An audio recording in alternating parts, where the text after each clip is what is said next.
नमस्कार दोस्तों मैं नवीन कुमार अपने चैनल लैंग्वेज ऑफ प्लैनेट्स में आपका स्वागत करता हूं। हर इंसान के मन में ये तत्परता होती है कि वो इतने अच्छे प्रयास करे कि अपने आने वाले भविष्य को, अपने परिवार के भविष्य को, अपनी संतान के भविष्य को संवार सके, सुनहरा बना सके। लगातार इंसान प्रयास करता है कि मैं ऐसा भी कर लूँ, मैं वैसा भी कर लूँ, मैं ज़्यादा से ज़्यादा पैसा जोड़ लूँ, मैं ज़्यादा से ज़्यादा सुविधाएं इकट्ठी कर लूँ, अपने परिवार को सुविधाएं दूँ, जिससे कि मेरा आने वाला भविष्य अच्छे से अच्छा बन सके। इतनी तत्परता भविष्य को बनाने की इंसान के मन में होती है। बहुत क्वेश्चंस पूछे जाते हैं कि गुरुजी हमारा भविष्य कैसा होगा, गुरुजी हमारे भविष्य में क्या क्या होगा, हम भविष्य में क्या करेंगे। लेकिन इस भविष्य के प्रश्न का जवाब सीधे शब्दों में हमारे वर्तमान से जुड़ा होता है। भविष्य वो होगा जो हमारा वर्तमान हमें दिखा रहा है।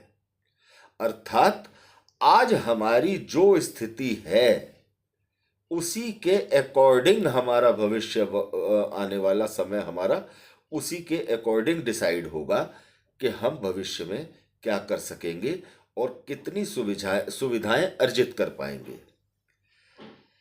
मान लीजिए दोस्तों कि आज हम ये चाहते हैं कि भविष्य में हमारे पास 10 करोड़ की संपत्ति हो, 50 करोड़ की संपत्ति हो, और वर्तमान में हमारी महीने की आमदनी मात्र 10,000 या 8,000 या 12,000 रुपए है।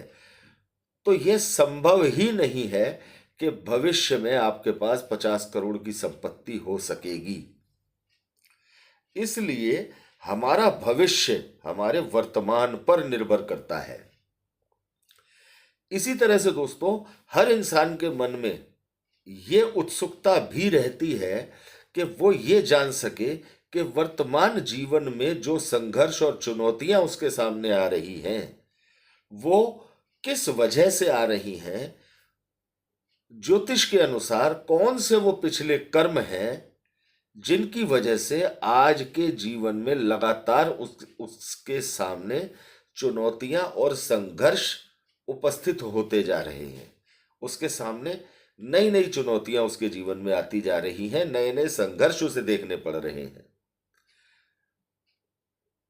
जब भी बात होती है पूर्व जन्म के बारे में, तो सबसे पहले हमारी जन्म कुंडली में उपस्थित कुछ ग्रह स्थितियां हमें दर्शाती हैं, हमें बताती हैं। हमारा ज्योतिष शास्त्र हमें बताता है कि हम पूर्व जन्म में कौन से शुभ और अशुभ कर्म करके आए हैं।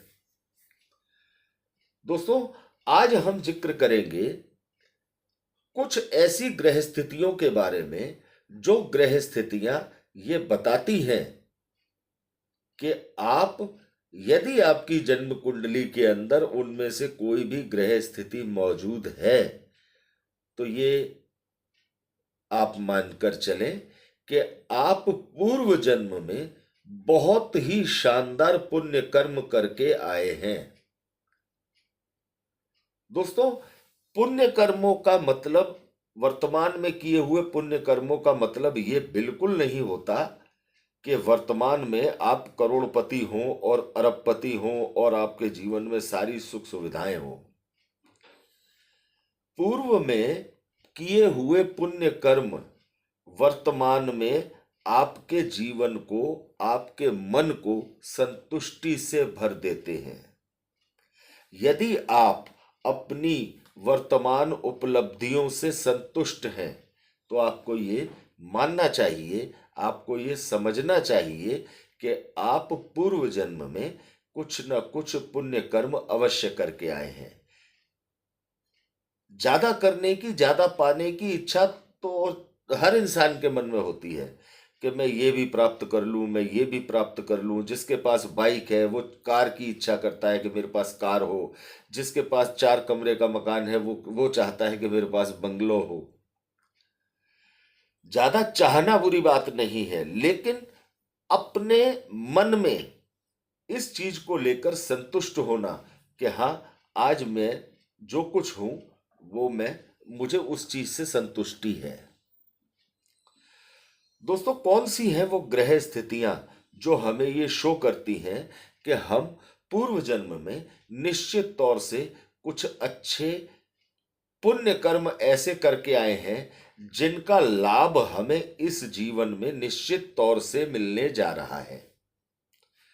सबसे पहली स्थिति होती है देवगुरु बृहस्पति का लग्न में होना, कुंडली के पंचम स्थान में होना, कुंडली के सप्तम स्थान में होना या कुंडली के नवम स्थान में होना। लेकिन इन चारों स्थानों में देवगुरु बृहस्पति अपनी राशि में, मित्र राशि में या उच्च राशि में होने चाहिए।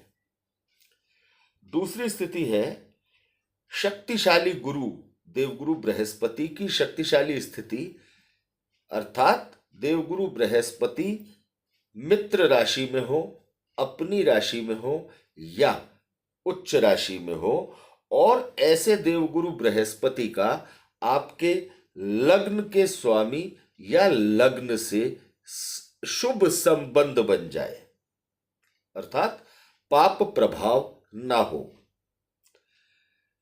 तीसरी स्थिति है दोस्तों शक्तिशाली देवगुरु बृहस्पति का संबंध आपकी जन्म कुंडली के नवम भाव के स्वामी के साथ या पंचम भाव के स्वामी के साथ पाप रहित स्थिति में हो।